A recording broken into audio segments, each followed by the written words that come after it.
Hoy día vamos a ver las centrales diésel y las centrales con energías renovables, entre ellas las centrales eólicas y las centrales solares.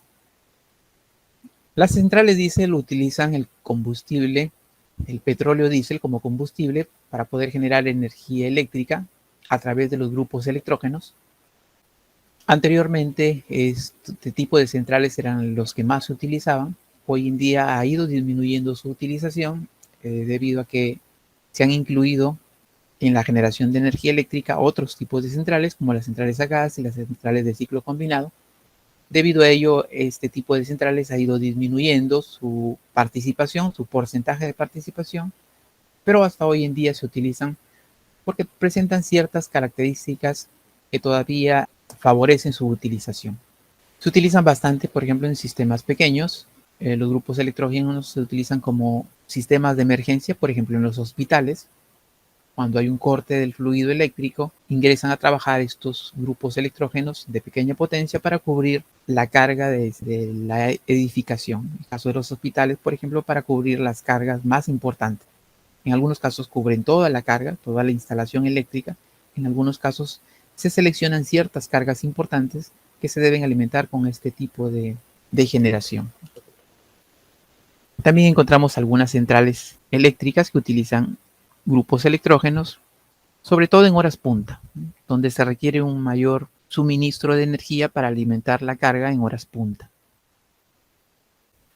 Se emplean entonces como grupos de emergencia para cubrir el suministro de energía frente a cortes de energía de la red eléctrica.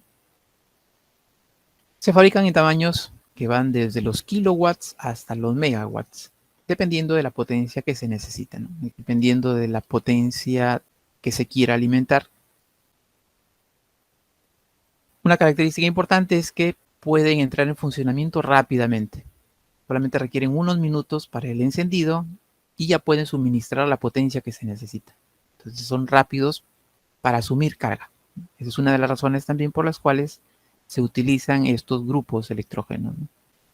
Requiere obviamente un abastecimiento de aire y combustible. Utilizan agua para la refrigeración, ya que es una máquina térmica. La potencia es proporcional al volumen de sus cilindros y en función al volumen de los cilindros se obtiene una potencia determinada, a la presión media en el interior y a la velocidad de rotación. Dentro de esto tenemos clasificaciones para este tipo de máquinas: máquinas lentas, de acuerdo a la velocidad de rotación, máquinas semirápidas y máquinas rápidas.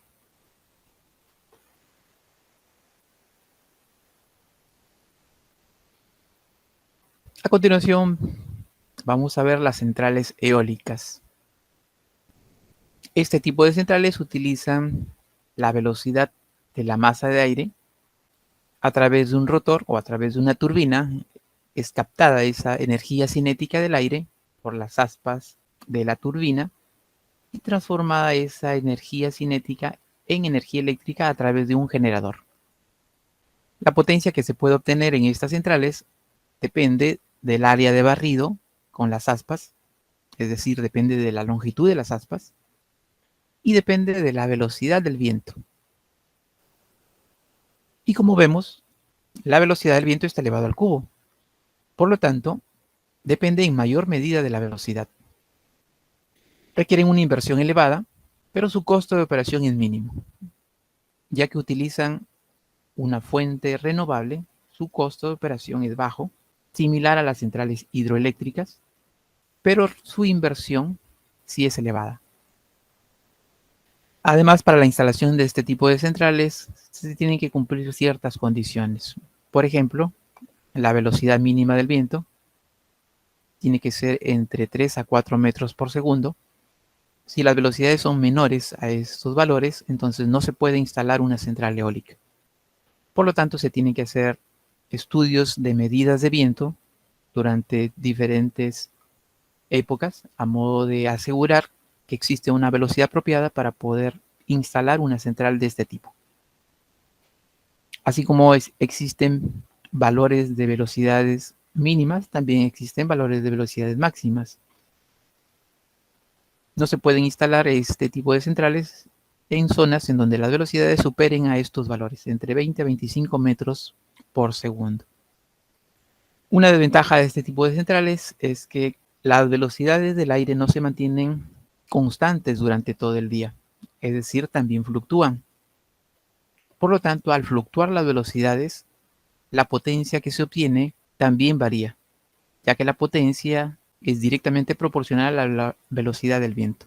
Al variar la velocidad del viento, también varía la potencia que se puede obtener en este tipo de centrales.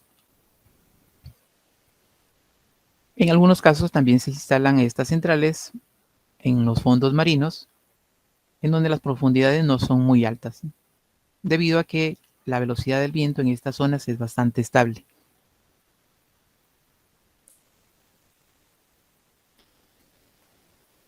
Aquí podemos visualizar un parque eólico.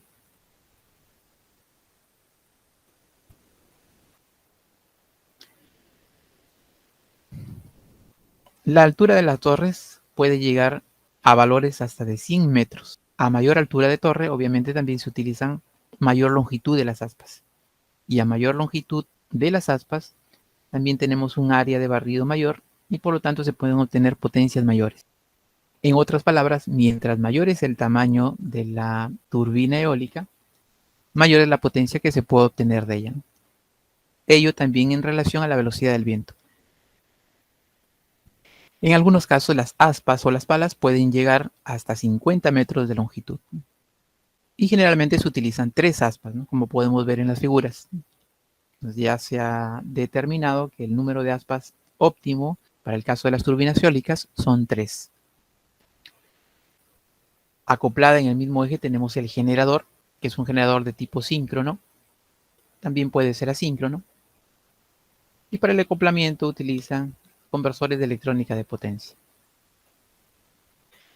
La generación eólica ambientalmente o desde el punto de vista ambiental es limpia, utiliza un recurso renovable, no utiliza un combustible, por lo tanto no hay efectos contaminantes hacia la atmósfera, pero también tiene algunas desventajas. El ruido, debido al giro de las aspas, genera un ruido que también puede ser molestoso. Esto para las poblaciones que puedan ubicarse cerca a una central eólica. Además también hay un impacto paisajístico, es decir, la construcción de las centrales eólicas modifican el paisaje de la naturaleza.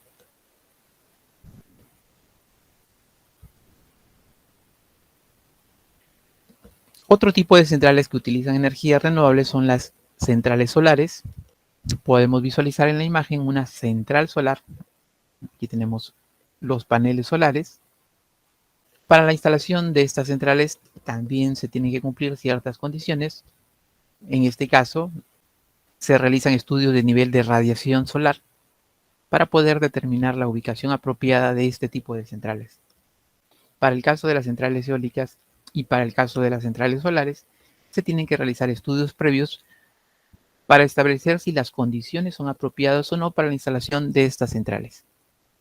En otras palabras, no en cualquier zona se puede instalar una central solar o una central eólica.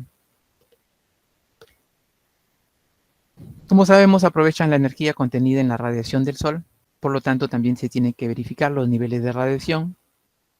Los paneles solares transforman la energía del Sol en energía eléctrica en corriente continua. Por lo tanto, necesitan un inversor para transformar esa corriente continua en corriente alterna.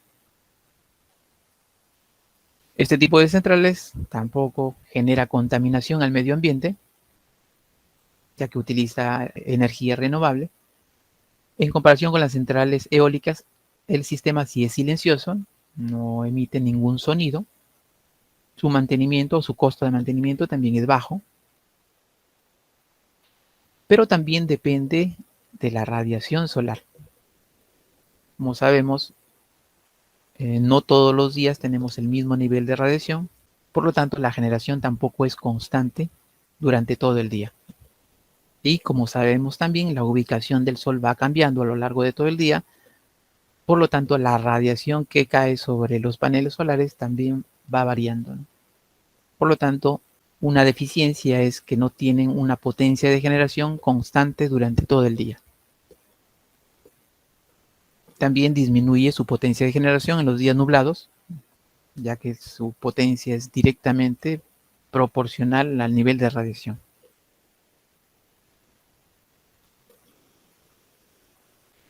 La inversión requerida también es alta, al igual que las centrales eólicas.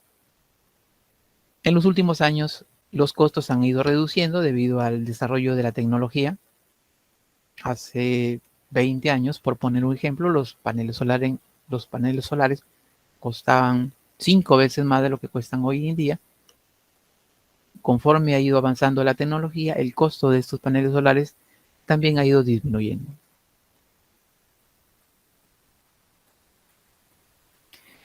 Debido al avance de la tecnología, también ha ido aumentando la eficiencia de conversión de los paneles solares.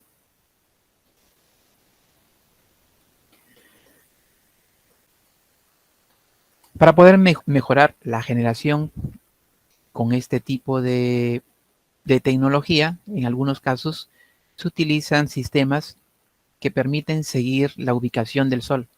Es decir, el panel solar va girando en el eje de tal manera que siempre se encuentre en forma perpendicular al Sol.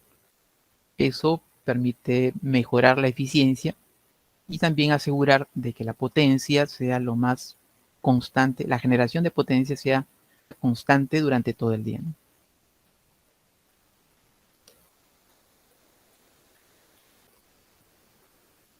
Además de las centrales eólicas, también se utiliza la generación a través de paneles solares para zonas aisladas en donde no es posible suministrar energía a través de las redes eléctricas, ya sea por las distancias que se encuentran a veces. Hay centros poblados muy distantes que a veces no es posible construir una red eléctrica para poder suministrar energía. Entonces, en esos lugares aislados se puede utilizar este tipo de tecnología para poder obtener energía eléctrica y suministrar esa energía eléctrica a estos centros poblados, ¿no? A eso se le denomina los centros aislados.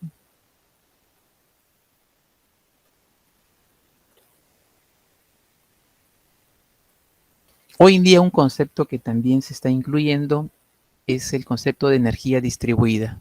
¿En qué consiste este concepto? En que se pueda generar energía eléctrica a través de este tipo de tecnología en los edificios, por ejemplo, ubicar estos paneles solares en las azoteas de los edificios y esa energía obtenida de los paneles solares sirve para alimentar el consumo del edificio, pero a su vez, si existiera un excedente, es decir, si se puede generar más energía de lo que necesita el edificio, este excedente poder inyectarlo a la red.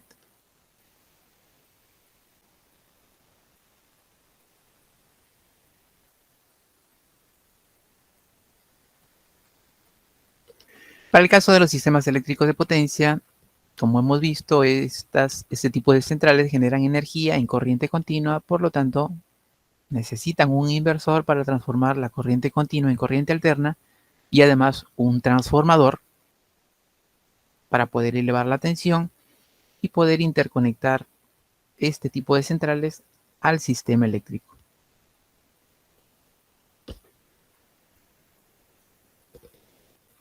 Otro tipo de centrales son los que utilizan la biomasa para poder generar energía eléctrica. Por definición, la biomasa es el conjunto de materia orgánica que proviene de los restos animales y vegetales.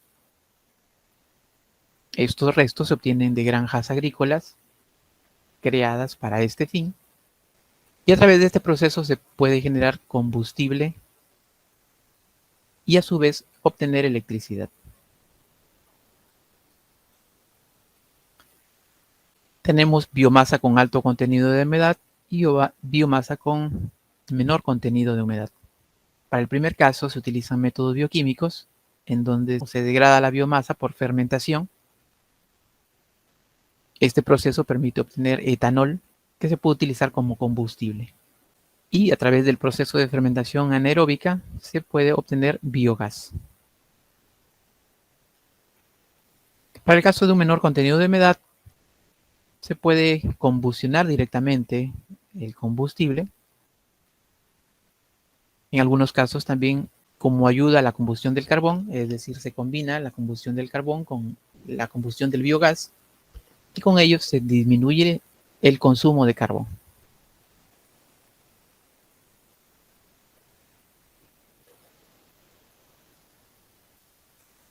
Otro proceso que encontramos es la cogeneración.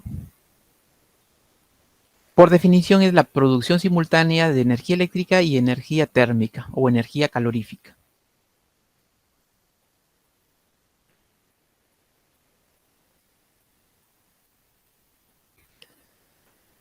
En este diagrama podemos visualizar el proceso de cogeneración. Utiliza un ciclo a vapor.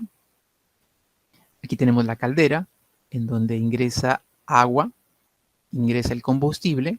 Esta agua que ingresa se convierte en vapor a una presión y temperatura elevada.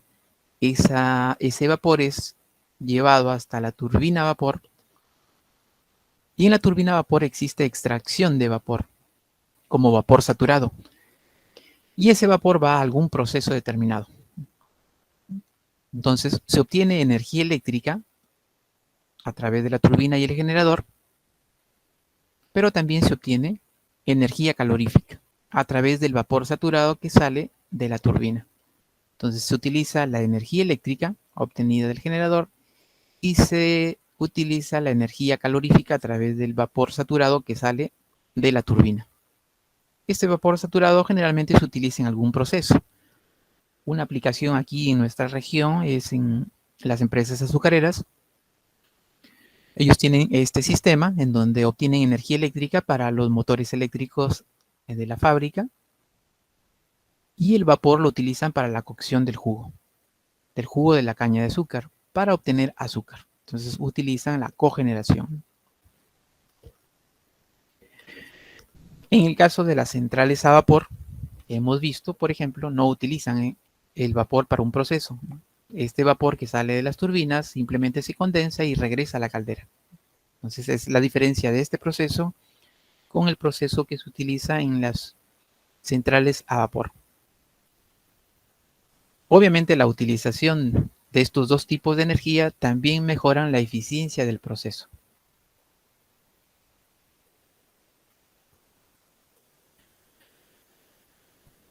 Entonces, por definición, la cogeneración es la producción en simultáneo de energía eléctrica y energía térmica o energía calorífica, mediante un mismo proceso. En algunos casos también se puede hablar de trigeneración, cuando se incluye la producción de enfrío para algún proceso determinado. Aquí en nuestro país al menos no tenemos ese tipo de proceso, pero hay algunos países, como el caso de México, que se utiliza este proceso de trigeneración. Como habíamos mencionado, este proceso aumenta el rendimiento térmico comparado con un sistema a vapor que solamente utiliza la generación de energía eléctrica nada más.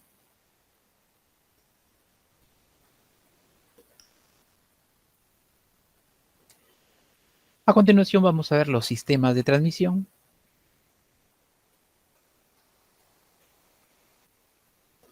Un segundo elemento de los sistemas de potencia son los sistemas de transmisión. Entonces habíamos visto que son tres elementos.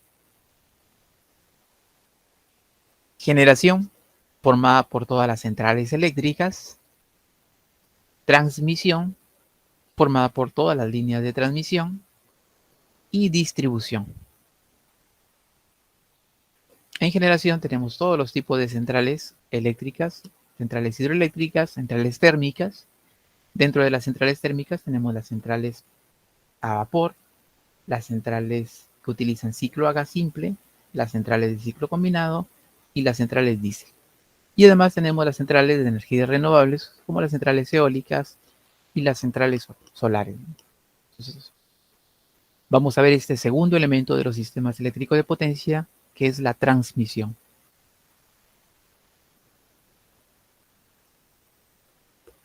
Los sistemas de transmisión están formados por las líneas de transmisión.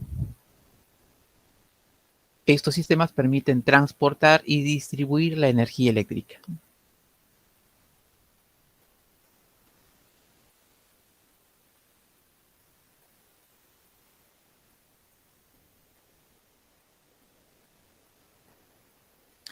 Para los sistemas de transmisión pueden ser sistemas aéreos o líneas aéreas, pero también pueden ser sistemas subterráneos.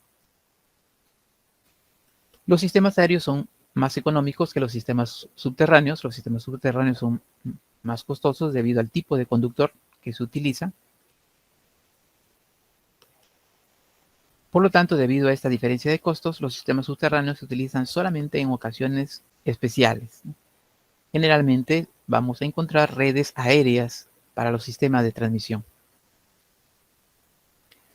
Estas líneas aéreas utilizan conductores suspendidos mediante aisladores en las estructuras o torres.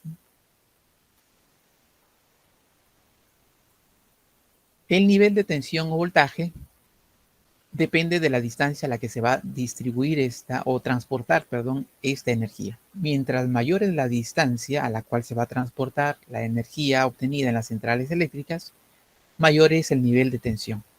Eso con la finalidad de disminuir las pérdidas. Entonces, en otras palabras, ¿qué nivel de tensión se va a utilizar en la línea de transmisión? Eso va a depender de la longitud desde este punto donde inicia la línea hasta este otro punto donde finaliza la línea. Mientras mayor sea la distancia de esta línea o de estos dos puntos, mayor debe ser el nivel de voltaje.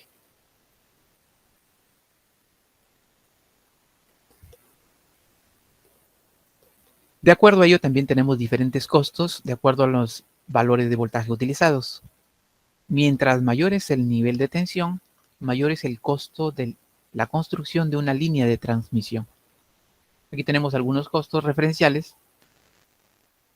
Por ejemplo, para una línea de transmisión con una tensión de 110 kilovoltios, el costo es de unos $30 por cada metro de línea.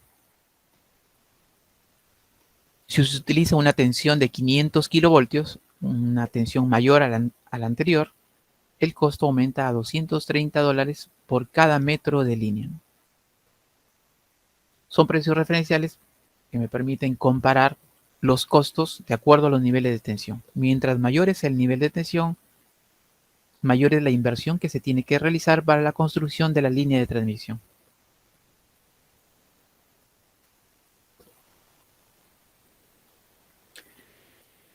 Las estructuras, o llamadas también torres comúnmente, son generalmente metálicas, utilizan acero para la fabricación de estas estructuras.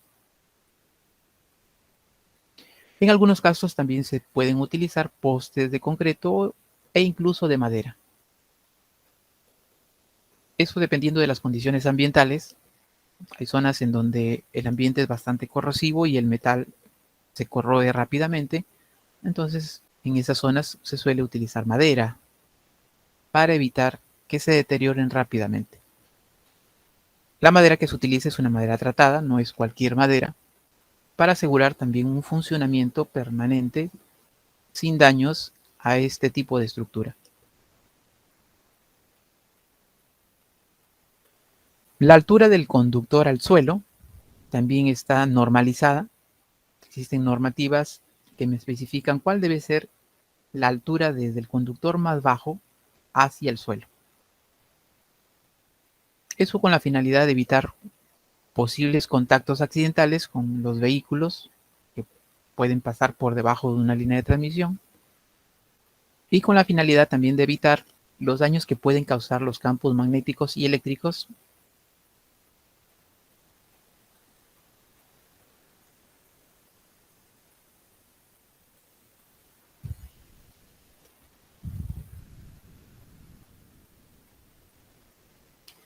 Aquí tenemos el dibujo de una torre o una estructura.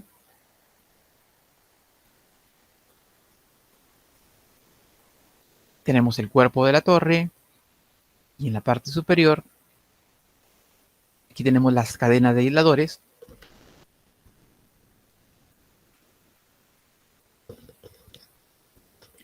Todo este es el aislador. Y aquí tenemos los conductores. Estos 4 círculos sombreados que vemos son los conductores. Una fase que utiliza 4 conductores. Aquí tenemos la otra fase. Y aquí la tercera fase. un sistema trifásico que utiliza 4 conductores por cada fase. Y todo este es la cadena de aisladores que soporta a los conductores. Aquí también tenemos una cadena de aisladores en B que soportan estos 4 conductores para la fase 2 y aquí la cadena de aisladores para esta fase.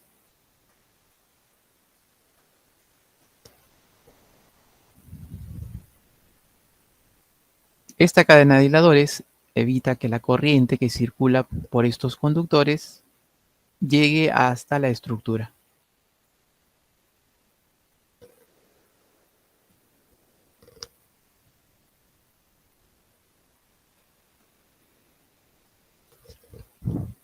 La distancia entre el conductor y el suelo o el terreno está normalizado de acuerdo a los niveles de tensión. Mientras mayor es la tensión, mayor debe ser la distancia desde el conductor hacia tierra.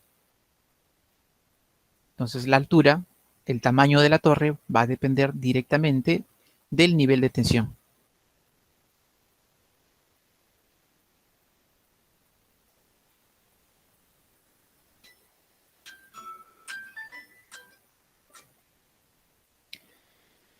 Aquí tenemos una figura que nos muestra cómo va aumentando el tamaño de las estructuras de acuerdo a los niveles de tensión. Para voltajes entre 44 a 69 kilovoltios, este es el tamaño de la estructura.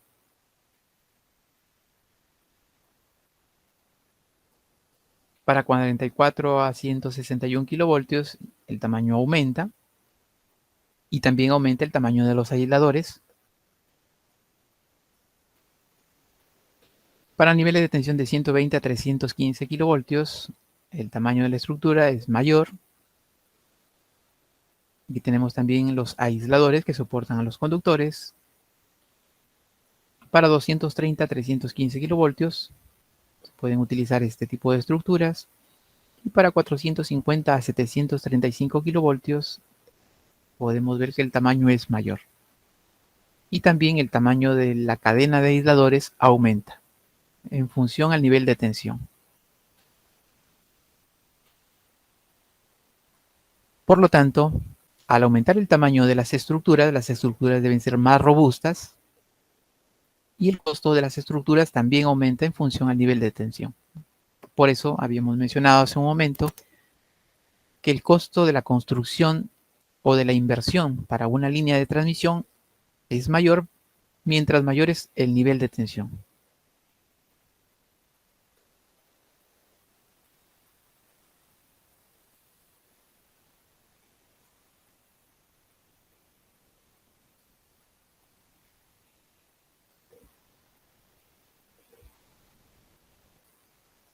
Los conductores que se utilizan para el caso de líneas de transmisión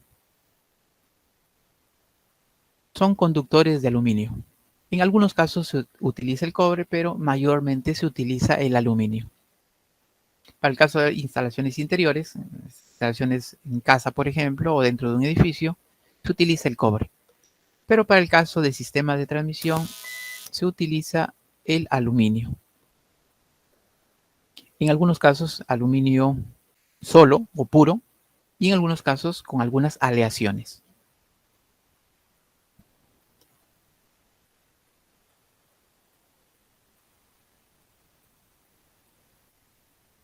Estos conductores están formados por hebras trenzadas.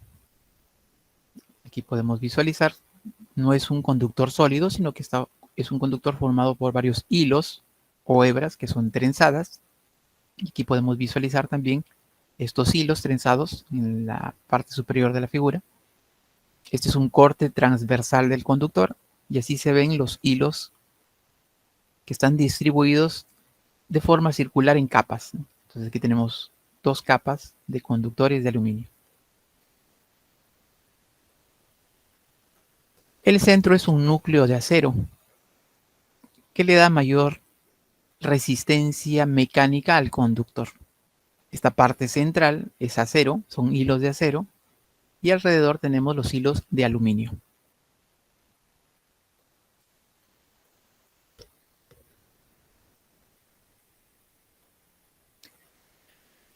Habíamos mencionado que también existen sistemas subterráneos en algunos casos, cuando se utilizan estos sistemas subterráneos en lugar de sistemas aéreos, cuando tenemos ciertas condiciones, por ejemplo, cruces marinos o cuando la línea va a cruzar una parte céntrica en una ciudad, ya no hay espacio para instalar las estructuras o las torres, ya que requieren un espacio determinado. En ese caso, entonces, se suelen instalar sistemas subterráneos de transmisión.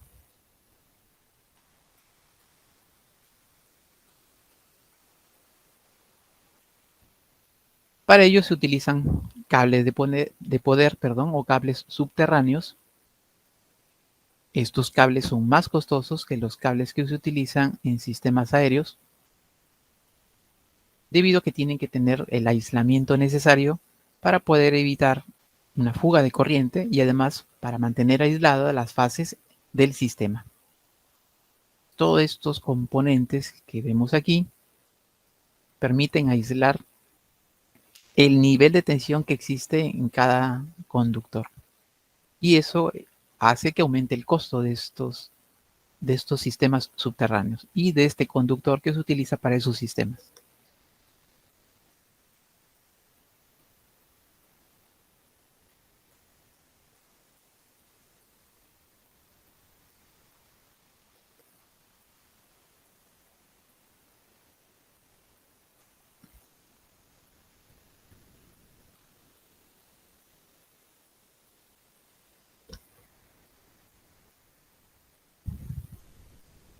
Aquí podemos visualizar los tipos de conductores que se utilizan.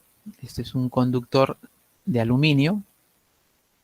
Podemos visualizar las hebras o hilos arrollados en diferentes capas.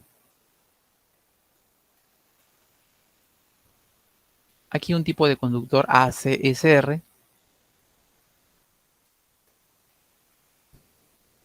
Este es un conductor de cobre. Podemos ver la diferencia en el color, el conductor de aluminio y el conductor de cobre. El cobre tiene un color rojizo. Este es un conductor de fibra óptica.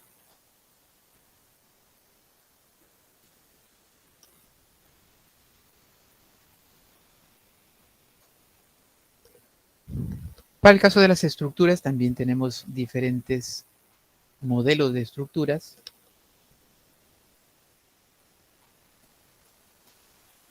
Aquí tenemos un sistema trifásico. Aquí un sistema trifásico con doble terna. Podemos visualizar que son 6 conductores, pero sigue siendo un sistema trifásico.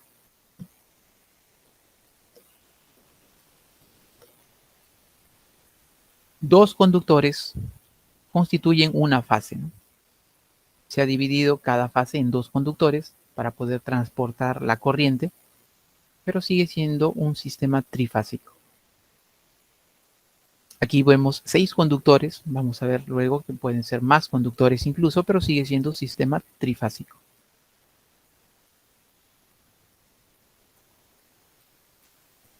Aquí observamos otro tipo de estructura. Nuevamente tenemos 3 conductores en este lado de la estructura y 3 conductores en este otro lado. También sigue siendo sistema trifásico. Doble terna se denomina. Esta es una terna, el que está en el lado izquierdo, y esta es otra terna en el lado derecho.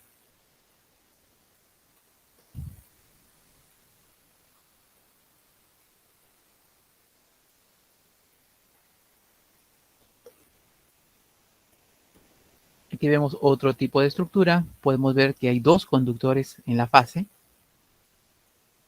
Esta sería la fase 1. Aquí tenemos la fase 2.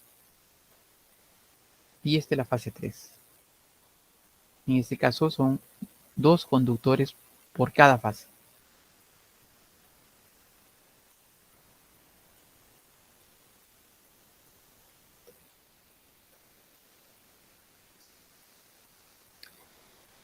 Aquí podemos visualizar la cadena de aisladores. Estos son los aisladores que soportan el conductor. Se denomina cadena porque está formado por varios discos de aisladores. El tamaño de la cadena depende directamente del nivel de tensión. Mientras mayor es la tensión, mayor es el tamaño de la cadena de aisladores. Es decir, se van agregando más aisladores para aumentar la longitud de acuerdo al nivel de tensión. Aquí se están realizando trabajos de mantenimiento y también podemos visualizar algunos trabajos de mantenimiento en la línea de transmisión.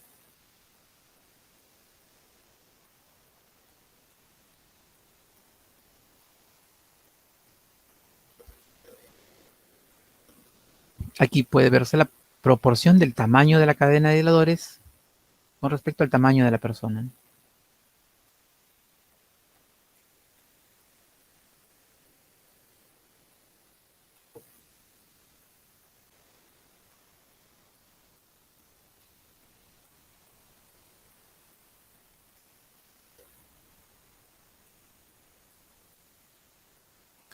Aquí podemos ver cómo se ubican las estructuras para un cambio de ángulo de la línea. Aquí la línea viene en una dirección determinada y aquí va a cambiar su dirección. O sea, el tipo de estructura que se utiliza para el cambio de ángulo también es una estructura más robusta para poder soportar la fuerza o la tracción que exige ese cambio de ángulo en la línea de transmisión.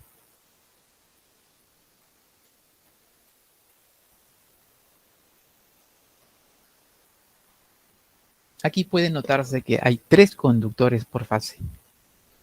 Esta es una fase, esta es la segunda fase que también tiene 3 conductores y esta es la tercera fase. En algunos casos vamos a ver que también se pueden utilizar hasta 4 conductores por fase. ¿Cuándo aumenta el número de conductores por fase? Cuando la corriente que se quiere transportar es muy grande y con un solo conductor no es posible transportar esa corriente. Entonces suelen utilizarse 2, 3 o 4 conductores por fase. De tal manera que la corriente total se divide en los 3 conductores en este caso. Y cada conductor transporta 1/3 de la corriente total. Entonces la suma de la corriente de los 3 conductores es la corriente total de la fase.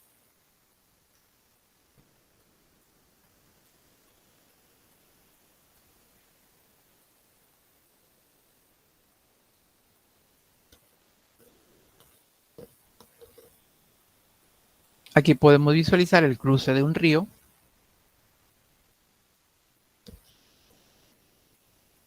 También se puede observar que hay 3 conductores por fase. Esta sería la fase 1, la fase 2 y la fase 3. Y podemos observar por aquí un conductor más delgado, en donde incluso tenemos las esferas de señalización que identifican que existe una línea de transmisión. Estos conductores más delgados se denominan cables de guarda.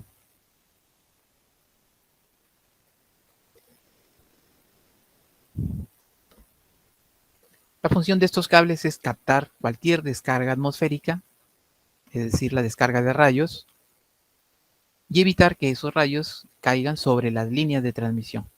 Entonces el rayo cae sobre estos conductores que se encuentran en la parte superior de la línea de transmisión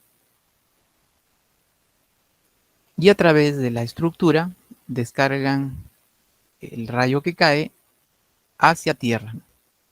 Las estructuras cuentan con un sistema de puesta a tierra en su base para tal fin. Si cae un rayo, es captado por este conductor, evitando que caiga sobre las líneas de transmisión. Toda esa energía se transporta a través de la estructura hacia tierra. Este cable se denomina cable de guarda. En algunos casos, dependiendo del tamaño de la estructura, se utiliza un solo cable de guarda y en algunos casos 2 cables de guarda, como en esta figura.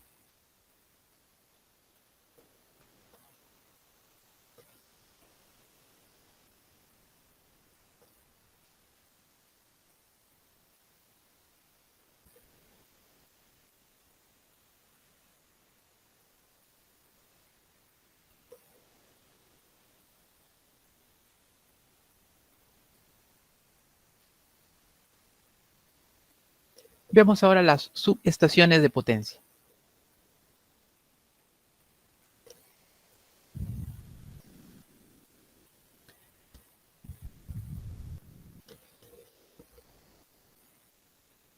En un sistema de potencia encontramos las subestaciones al inicio de la línea y al final de la línea.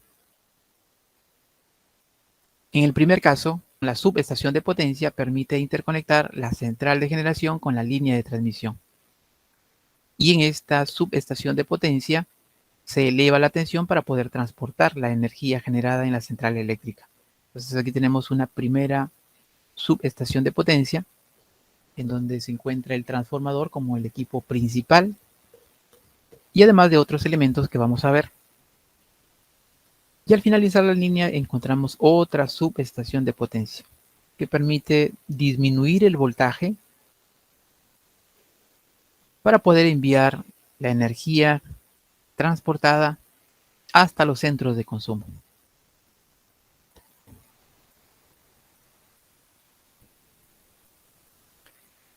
Veamos la definición.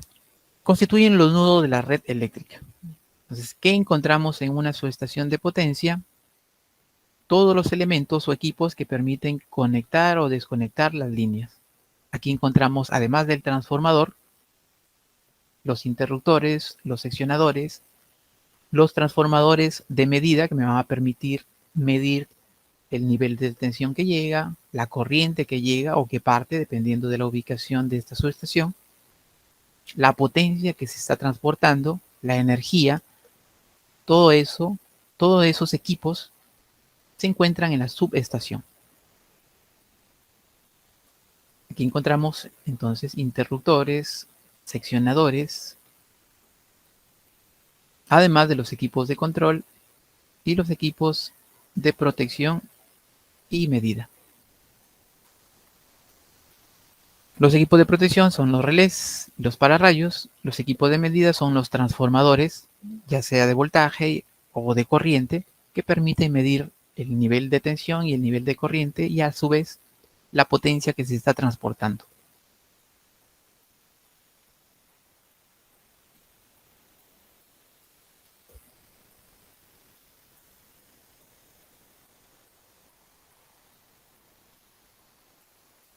Tenemos subestaciones abiertas, como el que se muestra en la figura.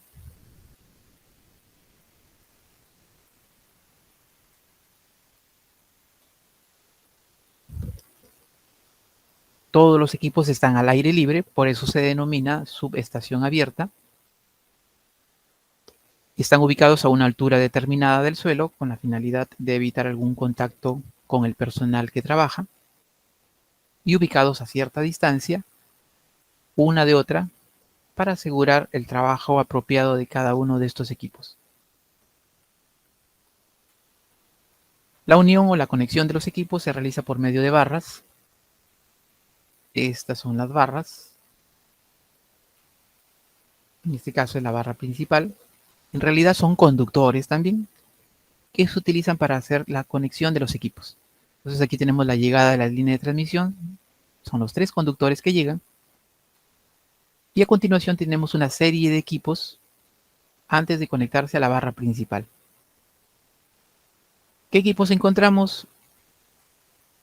Un pararrayo para protección de las descargas atmosféricas, un transformador de medida de voltaje que se encarga de medir el voltaje que está llegando en la línea de transmisión, un desconectador o seccionador para aislar el transformador. Luego tenemos un transformador de medida de corriente que se encarga de medir la corriente, obviamente. Un interruptor de potencia que va a actuar frente a fallas cuando se produce, por ejemplo, un cortocircuito o una sobrecarga. Este equipo es el que va a aperturar el sistema eléctrico para evitar que la corriente de falla pase hacia el transformador o hacia el generador. A continuación tenemos otro seccionador para aislar los componentes de la subestación y luego recién la conexión a la barra principal. Esto se repite en las 3 fases. Entonces aquí está dibujado en una de las fases. Aquí tenemos las marquitas que pueden observar que me indica que también todo este sistema se encuentra en las otras dos fases. A continuación tenemos el transformador. También para la conexión de transformador encontramos un seccionador o desconectador, un interruptor y a continuación el transformador. Todos esos equipos encontramos en una subestación de potencia. Aquí tenemos la imagen de una subestación de potencia y aquí tenemos los conductores que están llegando o saliendo dependiendo del tipo de su estación. Y aquí todos los elementos que están representados en la figura anterior, ¿no? Transformadores de voltaje, transformadores de corriente, interruptores, seccionadores. Y en la parte del fondo se encuentra el transformador.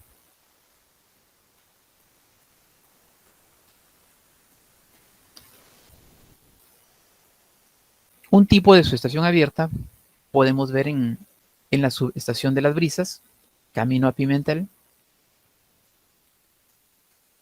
Es un tipo de subestación de potencia del Sistema Interconectado Nacional.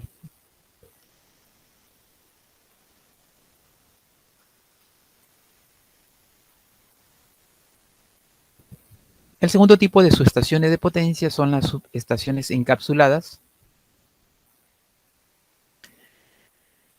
Todos los equipos se encuentran dentro de compartimentos, están aislados.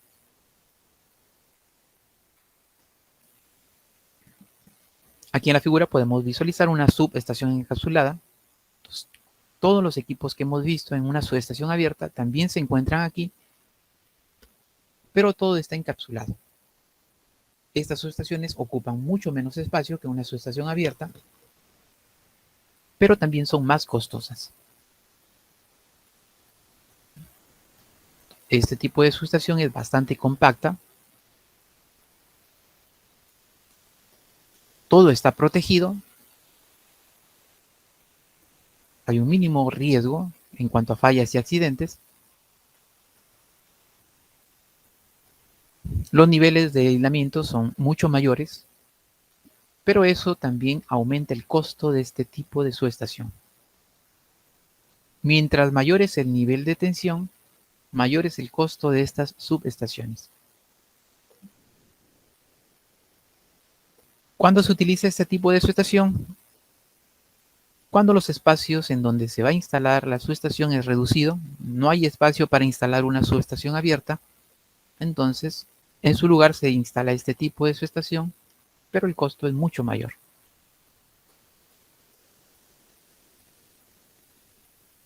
Dentro de los equipos que encontramos en una subestación tenemos los interruptores, encargados de interrumpir el sistema eléctrico frente a una falla. Por ejemplo, un cortocircuito.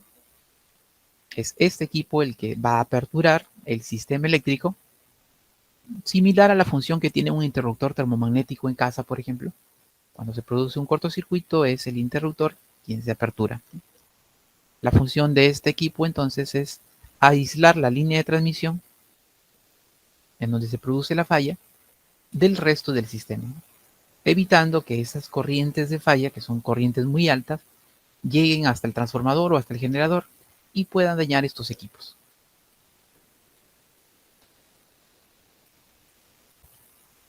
La interrupción del sistema eléctrico de potencia genera un arco eléctrico muy grande y estos equipos o estos interruptores están diseñados para extinguir este arco eléctrico. Para ello cuenta con cámaras especiales y con sustancias apropiadas como por ejemplo el hexafluoruro de azufre para extinguir ese arco eléctrico.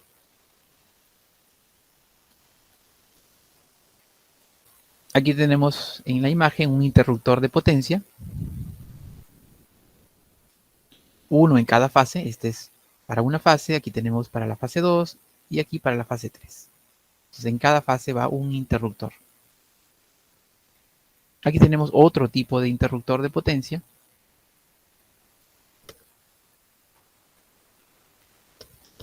Se puede ver la proporción del tamaño del interruptor con el tamaño de una persona que está aquí al costado.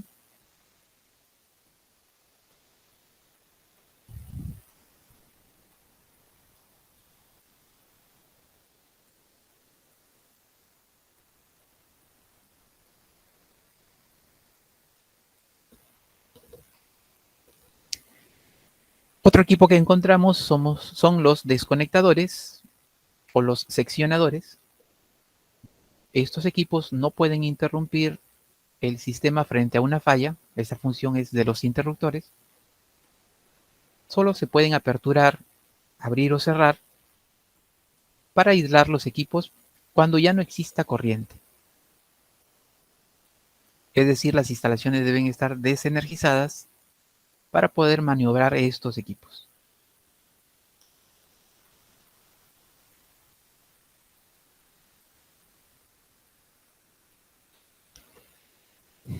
Aquí tenemos la figura de los seccionadores. Como podemos visualizar, son menos robustos que los interruptores, ya que no van a actuar frente a una falla.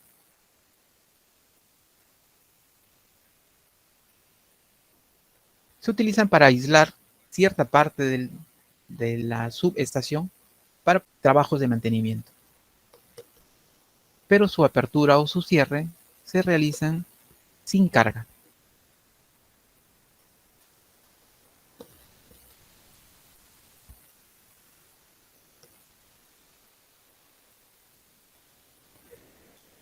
Otro equipo que se encuentra dentro de las subestaciones de potencia son los pararrayos.